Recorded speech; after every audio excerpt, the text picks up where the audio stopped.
We know the names Charles Poland, Ethan, and Jimmy Lee Dykes, but what about the others in this tragedy? The ones who saw their friend lose his life trying to protect them. News 4's Devon Sellers joins us now in our studio. And Devon, how are the children who are on Charles Poland's bus really doing these days? Well, you know, they've all dealt with this tragedy differently. Some have visited counselors, others simply try to forget. But many of the students say the new bus driver has played an instrumental role. So I took a seat to get their perspective. Did you know Tiana won the spelling bee? Yes, you won the spelling bee. Oh! Yeah. I'm so proud of her. I still believe and feel that this is his route. These are his children. I was bugging him about that church, Anna.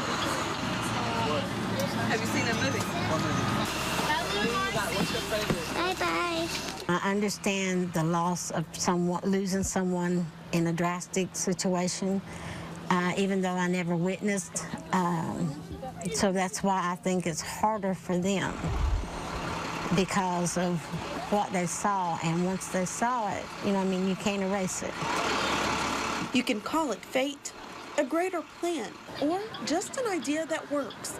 There's a reason Melinda Campbell is taking the wheel of Dale County School Bus 14-5. Miss Melinda, who came on and was a godsend, she stepped right in. She could never replace Mr. Poland, no way, but she made this special connection with those children. 2 years ago, Melinda's brother was murdered. That tragedy gave her the tools to help these students move forward. Students like Kimberly Dickey.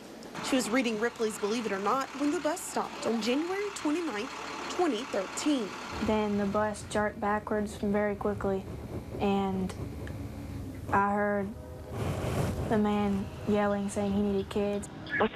Tell me what the guy with the gun's doing again. He's asking for kids. He's asking for kids? Yes, ma'am. And I heard Mr. Poland say he was sorry he couldn't do that because it was his job to protect us. And then the man said, "Do it or I'll shoot you." And then he shot him. Was the bus driver the only person that was shot? Yes, ma'am. Okay, the bus driver was the only person that was shot.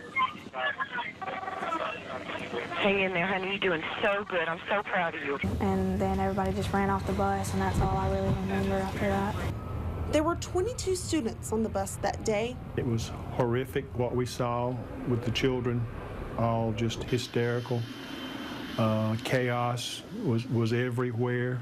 But out of the chaos, students learned to appreciate life. It's like everybody's nicer to each other than they were before. We know that no matter what grade we're in, it's like everybody can be friends, and that being that we've been through that together, it's like kids that we didn't talk to, we started talking to that day, and it's like we've been talking ever since. These days, the school bus doesn't drive up Private Road 1539, and some students still sit down with counselors every 2 weeks. Although they are trying to put those images behind them, they still remember Charles Poland's sacrifice. I don't say ever forget because it does cross your mind when you're coming in and out, but try not dwelling on it. He was a really great man, and I wish it wouldn't have happened, but he is our hero. A hero that will always be on Dale County School Bus 14-5. One thing that really shocked me was how the older students were so willing to help with the younger ones, and Melinda says she feels that stemmed from Mr. Poland's act of selflessness. Devon, thank you. And the school bus that everything took place on a year ago has actually been removed from the state of Alabama. Superintendent Donnie Bynum says it was important that the students have a new bus to ride on.